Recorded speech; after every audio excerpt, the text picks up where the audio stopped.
once again, my name is Shawn Williams. I'm with Iron Phoenix Inspections in Aurora, Colorado, really the Denver metro area. And we're going to talk about inspecting basements and crawl spaces today. Very fortunate and happy to be doing this collaboration with InterNACHI. I know that everybody across the United States does not have basements and crawl spaces. We have a lot of people that live at sea level, but I just wanted to give a solid understanding not only of how basements and crawl spaces kind of work according to my location being in Denver, but also as according to the standards of practice, and also just my personal experience, things that may be outside the standards of practice that you may not typically think of when you think of a crawl space. So I'm going to share a lot of information, and I hope you all enjoy it. And, please ask questions.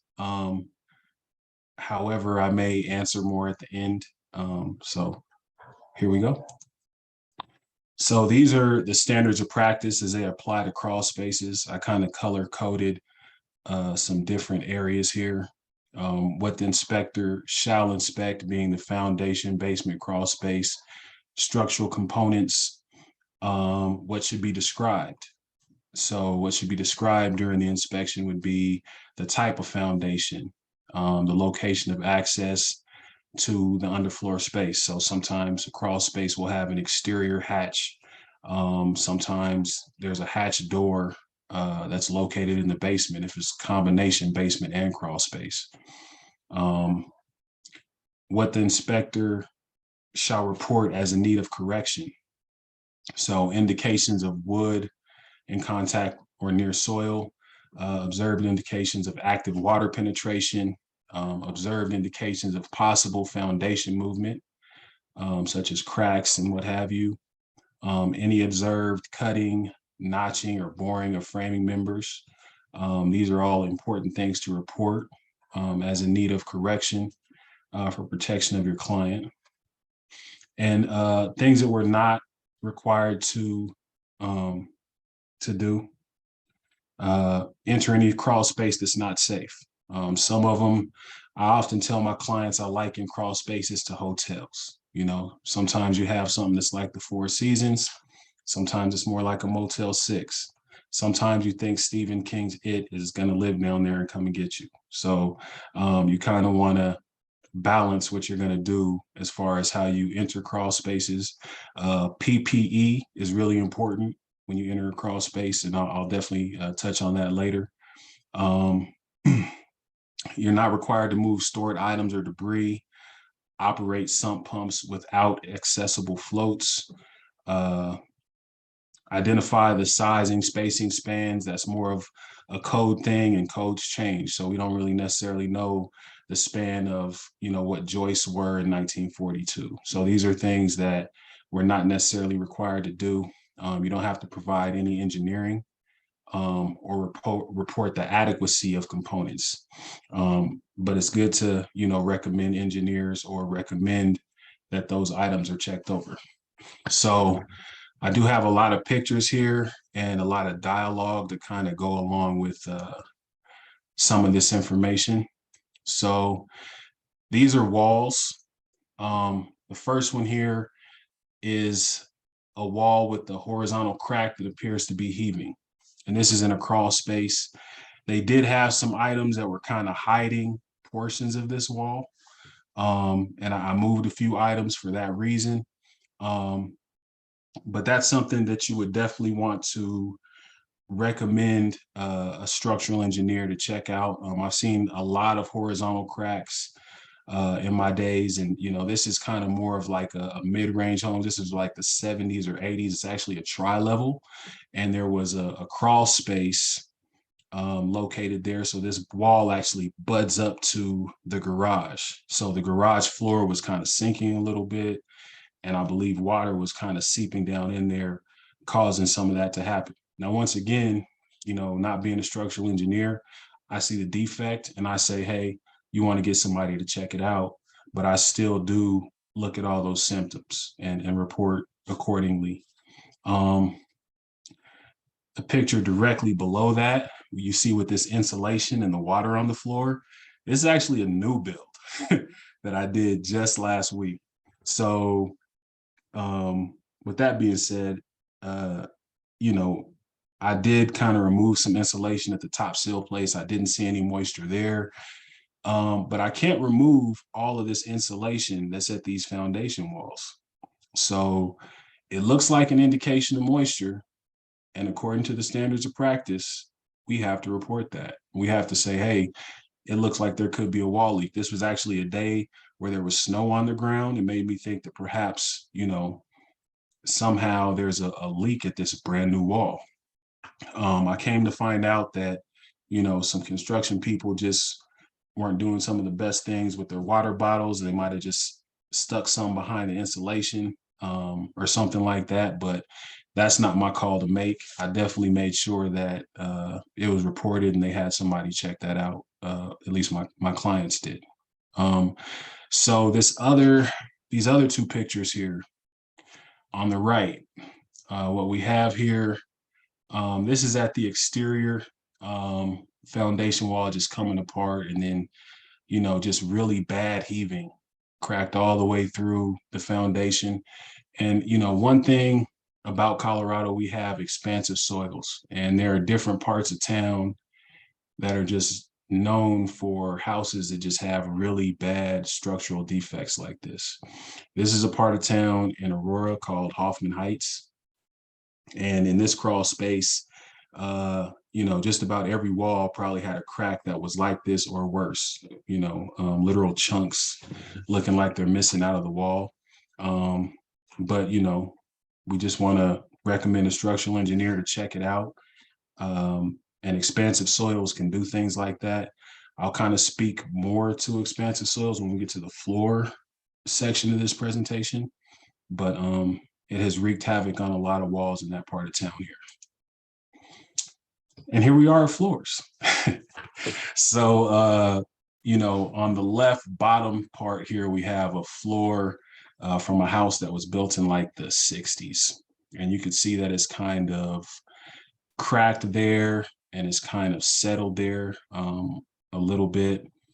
And, that's not really heaving like the expansive soils would, but, it's definitely bad enough to be in a basement where, you want to recommend that it gets checked out. The floor kind of up to the top right here, that's also a concrete floor.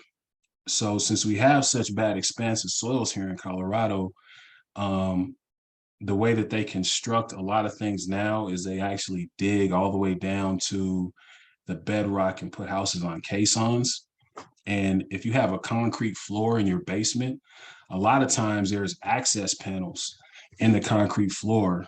And this is actually beneath the concrete floor to the right of that. So it's not in contact with the soil. The soil is actually under a vapor barrier there. But what that does is it gives the soil room to kind of grow or move however it needs to, but you still have a concrete floor in your basement. So, we've made a lot of changes here over the years because, we've had such trouble with expansive soils. So kind of backtracking to this middle picture here, we have some soil in a crawl space, or some dirt, I guess I should say, without a vapor barrier, a lot of moisture there. You got an open sump pit. So this crawl space is kind of a mess.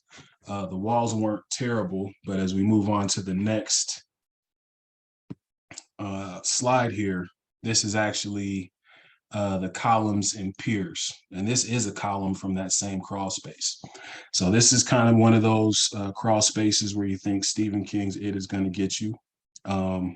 You don't ever want to kick test those. You can see how badly deteriorated that is. And there are definitely some moisture problems down there. So, this is definitely a position where you want to advise a client that they need to get, you know, some help from a structural repair contractor or an engineer. It looks like some work will need to be done at that particular crawl space column, and also the sump pump, and just find different ways to kind of control the moisture down there. I mean, you have like a dead water heater in the background there as well. So the whole thing was in pretty bad shape. So moving on to the next column, we have a slightly bent portion of like the screw on the column there in the basement. And this is something that isn't the worst thing in the world that you could see in a basement. But the reason why I always want to mention it and always want to give a reason to get it checked out is because everybody uses houses differently, you know. So whoever lives in this house right now, they could have, you know, less load on that actual column because they don't have anything in the living room, you know. And the next person may want to, you know, renovate, do some things differently, move some stuff around. I just don't want to see that move any further, and I don't want to be the one to make that call. So since there's just a slight defect there, I still recommend that it gets checked out, because it's bent, you know. So moving on, we have some damaged and altered framing, and this is in a basement and a crawl space. So in the crawl space, you know, having floor joists that are in that poor shape, and then having screw jacks that are obviously not a suitable repair, or, you know, really shouldn't be there. They didn't really approach that correctly to begin with, you know, in my opinion. But once again, that's what we call the experts for. And this is why it's always good to get in the crawl space so you can find defects like this, because you never know how much longer that has to go before, you know, it's a problem. You have the beam there holding those joists, and, you know, it can really cause a serious problem in the future. When you look at these members cut in this basement here, it was cut to accommodate some duct work. That's always a no-no. You never want to cut floor joists to accommodate any kind of duct system or anything like that. So just with that being done, it kind of puts people in a position where, once again, it can create a danger. So it's just always good to be aware of what's going on with those members in the basement, and make sure that everything is stable, so that, you know, it's safe.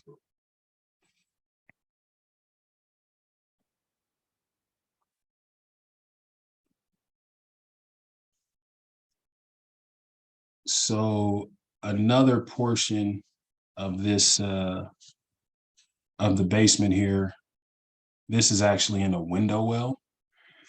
What we have is the pictures aren't great, but it's a paint bucket sump pump. So what they did is they put a sump pump in a paint bucket in a window well, and then they wrapped an extension cord up in the same window well, and they plugged it into an outlet at the exterior of the home that is not GFCI protected. So this was bad on several levels. And of course, you know, the electricity part, the fact that it's not GFCI protected, and rain and snow and everything else can get inside there is really bad. So of course, we want to make sure that we get a decent plumbing contractor, or someone who can actually put in a sump pump better and actually establish where the drainage is, to put it in a place where it really properly facilitates the water away from the property, and you don't have all these risks when it comes to electricity and things of that nature. So this was just really poorly executed. But it's very important that you have sump pumps that get the water out of a basement crawl space, but also drainage is effective so that, you know, it properly gets the water to the sump pump to get it out. So this whole setup just wasn't in great shape. So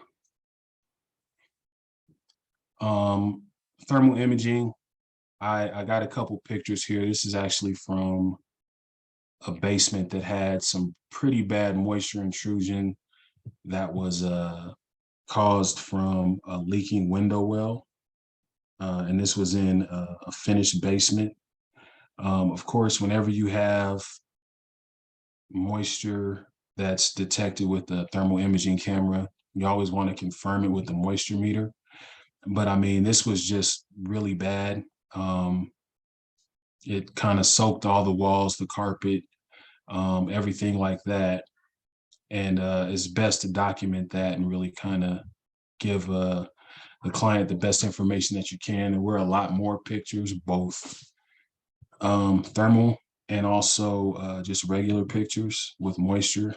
But it's good to kind of document that with the moisture meter. So the windows, this is one of those things that, you know, when you're thinking about a basement, you don't commonly think about as much.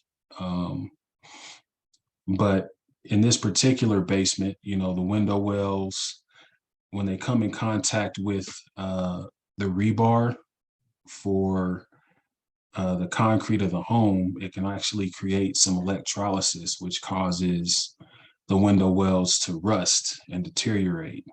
So in this case, you know, they don't look terrible, but over time, they can get worse. They can actually, you know, possibly collapse. This is still a place where people may need to potentially escape.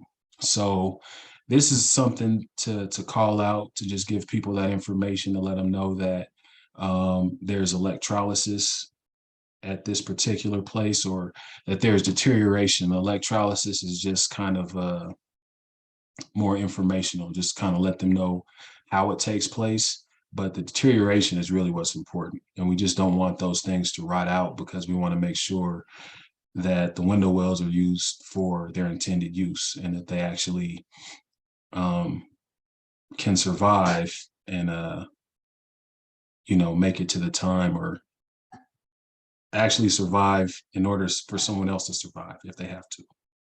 So, so plumbing is also one of those things in crawl spaces that, and basements, that it can be visible. Sometimes it's not, depending on whether or not it's finished. So starting in the top right, there's some galvanized plumbing there. And this home was built in like the mid 60s. And what you have there is some rust and corrosion that's caused because you have copper and galvanized there together. But galvanized plumbing, supply piping, is one of those things that, you know, I call out regardless, because, you know, they can rust internally. And it's good to know what years those are in homes so that you can be on alert, you can look for them. And also you can alert your client, let them know, hey, you know, this home was built in the 50s. You may have some galvanized plumbing. And, you know, there are so many ways that that can be upgraded, but that's very important. And then you have this potential leak here that could be caused by excessive corrosion. So, you know, being in basements, even though plumbing is something that you can put your eyes on in the basement, I included in, you know, the template for my basement inspection, just because if it's exposed, I want to be able to actually include it there and let people know a location where there may be a vulnerability. The same thing with the crawl space. So in the lower right here, we have a picture of some drainage plumbing that it looks like a toilet seal had come loose or something like that. And it had just festered and been really bad. So this is just at the back of a crawl space. So you got to crawl all the way to the back and look at every termination that you can, because you never know when you're going to find something like this. So, and the value proposition is, you have a leaking plumbing fixture, a toilet that's destroying the subfloor. In order to get that fixed, I'm pretty sure that some tile probably had to be removed. Some subfloor had to be cut out. That alone, possibly some microbial mitigation as well. I mean, cutting out the subfloor can probably facilitate that, but I can't see everything because there's insulation, there's a lot of other stuff in the way. But definitely not a sanitary condition there. But when you think about it, the value proposition is, having that work done, if the buyer doesn't have to pay for it, probably pays for the inspection 3 times over because that's such a considerable defect right there. And it's so bad. So HVAC is also something that we like to look at. We have this, I've got a lot of furnaces and crawl spaces out here in Colorado. So this furnace on the left, this is actually inside the cabinet, and we have like an infestation, like, I don't know, 10, 12 generation of mice inside the furnace. And this is my PPE, full suit, mask into this crawl space because you never know what you're going to encounter. But, I kind of consider this a safety and health hazard just because, you have this infestation of mice inside of a furnace that is distributing air all throughout the home. And it's just really gross. And who knows how long it's been like that, because, when you have people that live in the house and they have to go through an exterior hatch to get to their furnace to change a filter, how often do you think the filter gets changed? Not really that often. So these mice are just in there populating the crawl space, populating the furnace, and it's really bad. So I mean, something like this is definitely, in my opinion, a health and safety hazard, just because it can be gross having that stuff circulate through the house. And they have access to all areas of the duct system or what have you. Another hazard here, some single wall duct work or exhaust plumbing here that had completely deteriorated inside of a crawl space. So all of the exhaust fumes can just blow right into the crawl space. That's definitely a carbon monoxide hazard, a health and safety hazard. So that's something to be seriously considered. And you want to make sure that for health and safety, those things are reported. Double wall is usually what's used now, but if you have just a really old and ancient furnace that's in a crawl space that nobody ever goes to see about, as long as it's kicking out heat, they're happy. So, typically you want to have people get these tested, like, or serviced every year. You want to have somebody, an HVAC contractor, go in and kind of check it out, make sure it's in good shape. But, this obviously had been going on for years and years and years, and it could actually, cause somebody to pass away because, it's just a carbon monoxide hazard. So those are things that we find. Those are things that we look for.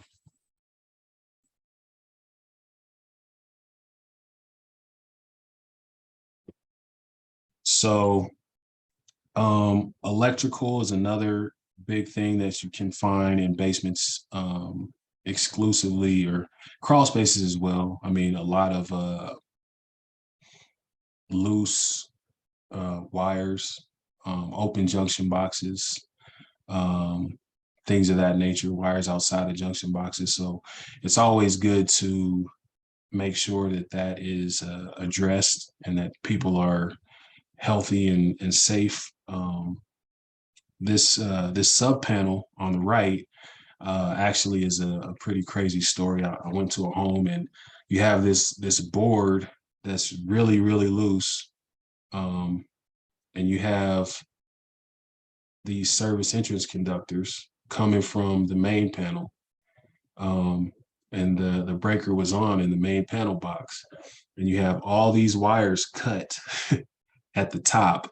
All the breakers are on, so you just have this active sub panel that's just hot for no reason. They're not using it for anything. Obviously, all the wires are cut. So, that's something that immediately should be shut down and addressed. So that's another health and safety thing there. I guess a few things that I'm finding in new builds, just attention to detail. There are so many new people in the trades. Of course, there are a lot of cosmetic deficiencies, but there are also deficiencies like there was actually a loose toilet, or not a loose toilet, but a leaking toilet at this place today. So once again, it was a half bathroom, and this is like I want to say a 4-floor property. So you have a main floor that you walk into, really small area. Second floor is a kitchen. Third floor, kitchen and living room. Third floor is 2 bedrooms, 2 bathrooms. And then the 4th floor, I guess, is the rooftop patio. So that was the configuration of the home.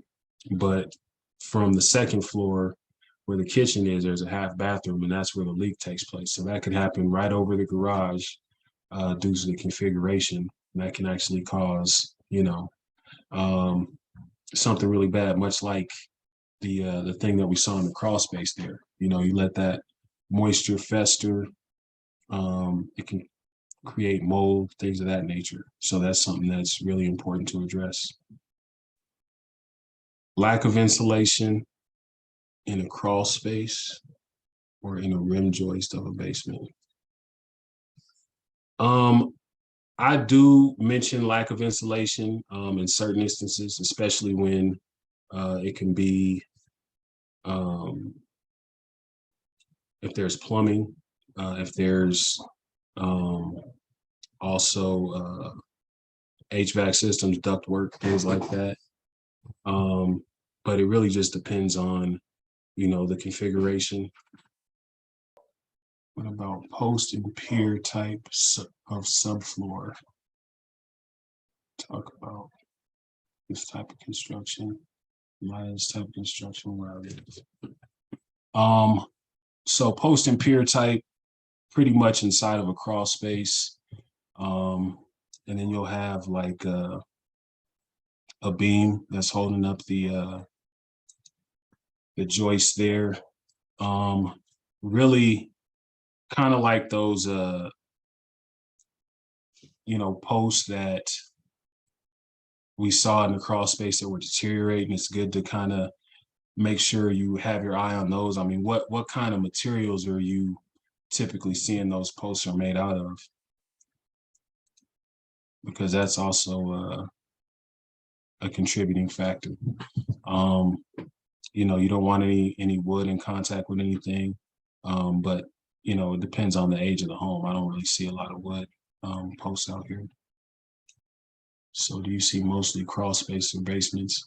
I see mostly basements. A lot of the older homes here are crawl spaces, but a lot of the newer homes, and I guess I'd say homes that kind of run the gamut with age, they're combination basement and crawl space. So so I see a lot of stuff like that.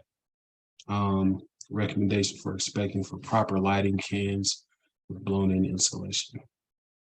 So that's typically in attics for me. And in the type of insulation is really what matters. So I'd say here they use a lot of fiberglass insulation.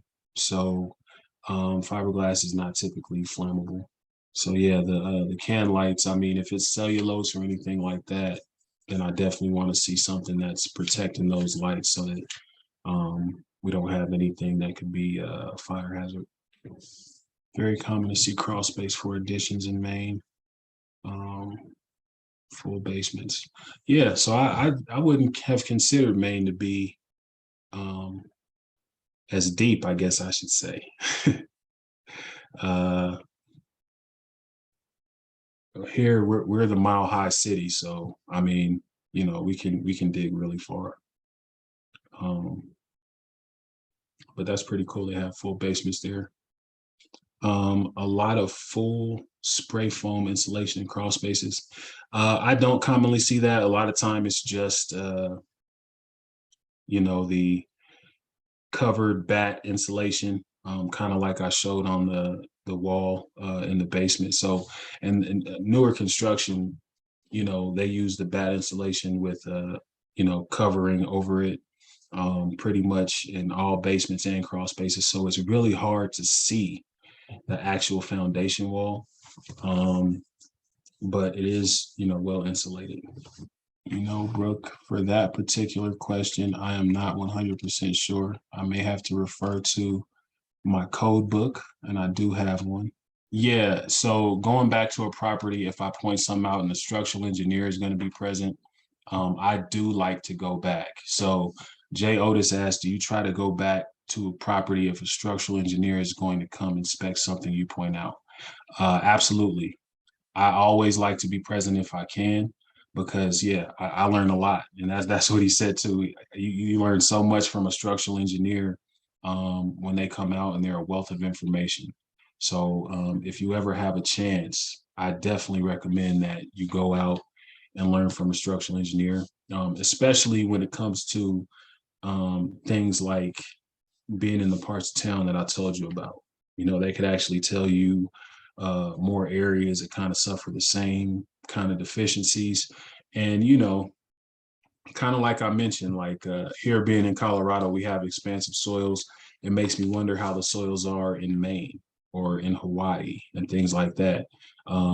You know, I wouldn't have actually understood that Maine was you know, had full basements. You know, I figured that it was closer to sea level. I actually used to live in Virginia, and you know, they didn't dig very deep at all to build a house. So um, these are all things that are great information for me. Have you ever encountered live vermin animals that you consider dangerous? Asked Alan. Um, I have not encountered any live vermin, luckily. I have come up to a couple of crawl space entries that were open, and you know, I was ready for um, either a fight or a quick departure if I did find some live vermin in there. Um, but you know, usually it's just droppings, things like that. Um, I have come across some houses that uh, you know, had some dead vermin, like in attics and stuff like that. And these are like investment properties that had, you know, a lot of deferred maintenance, holes in the roof, things like that. So that's something that's come up before. Um, Also, one thing I'd like you to be aware of, I don't know if they're doing new builds as much where you all are at, but squatters, if they don't properly secure the homes. Brooke, thank you very much. Thank you for your talk. Very good job. Thank you very much for listening. I'm glad that you all came out to hear it. Um, but yeah, I've come across, you know, squatters, and they've wreaked havoc in houses before. And you know, when you tell the people that are buying this brand new house, they get pretty upset. So that's something that's happened before for sure. Have you assessed encapsulated crawl spaces? We're doing more of those in the Northwest. So what do you mean by encapsulated? Is that just the entry is inside the home, or I'm curious about that. Is radon from the ground an issue, a common issue in Colorado? Yes, radon is a huge issue here in Colorado, and I am certified for radon testing. Radon testing is a really big deal here. And that's actually what I was gonna try to do my initial presentation on, was radon, because it's such a big deal out here. And I've got a couple stories about that, but now that I think about it, I don't know if I would have been able to talk about radon for an hour. Very scientific, very takes you back to chemistry class. But yeah, radon is a very big deal. Yeah, I mean, I'd say a third of homes in Maine have elevated radon. I would venture to say, about the same, maybe even 2/5 here in Colorado. Uh, and I mean, we have the stack effect. So, with that being said, of course, if you have a furnace and it's, blowing out, pulling all the soil gas in because it's exhausting through the roof or through the side of the home, it actually pulls more soil gas in, and that creates higher radon levels. So when it gets cold out, radon is so much more prevalent, and everybody's inside. So, that's just a dangerous combination. Um, that's common to have radon from well water. Yeah, that's good to know. I mean, I'm not really sure if the same correlation here in Colorado. Jay Otis said in his experience, approximately 10% of water he's tested for radon has an elevated level. Had one recently at over 26,000 picocuries per liter. That is radioactive water, my friends. So of course, in addition to inspecting walls and things at basements and crawl spaces, um, grading is very important. Looking at how the home is graded, that can influence how the walls, you know, can absorb water, can actually cause those horizontal cracks, things of that nature. Radon air, a little over 200 picocuries per liter. Wow, Jay, you got a lot of high radon in Maine. I'd say the highest radon that I've personally tested was, I'd say, about 38 picocuries per liter. And it's actually a crazy story because there was an old man that had like a studio in his basement. And he, you know, the studio was there. I seen that, and I saw he had oxygen machines all throughout the home as well. So I don't even think radon was on his radar. I don't even think he knew what it was, but he spent a lot of time in his basement, I'm sure, and I think it caught up with him. So that was probably what made me a believer of how seriously, radon correlates to lung cancer, because that's something that can seriously affect somebody's life. Well, I greatly appreciate the conversation, and the short discussion about radon, because it's very important to me too. It's a big part of my business as well. Um, I definitely appreciate you all coming to hear this webinar, and I thank you as a inspector within the inspector family. So, the experience with crawl space robots, asked Alan. I have not got a crawl space bot. And it's one of those things. Uh, it's kind of like walking roofs, contrary to getting a drone.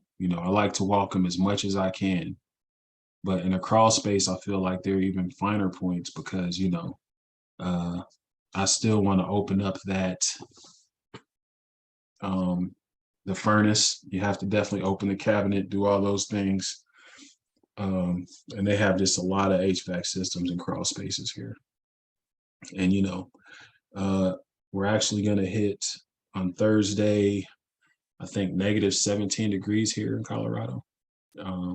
So we have some cold days at times, and there are times when I'm like, man, I don't want to get out in this crawl space and go into this house with the exterior hatch, but it just has to be done. So we soldier on. But for some of those crawl spaces with Stephen King's It in it, I just might have to get a robot sometime with a cannon on it or something. Once again, I thank you all for coming out and hearing this webinar. Once again, I'm Shawn Williams, Iron Phoenix Inspections. Grateful to InterNACHI, and you all have a great night.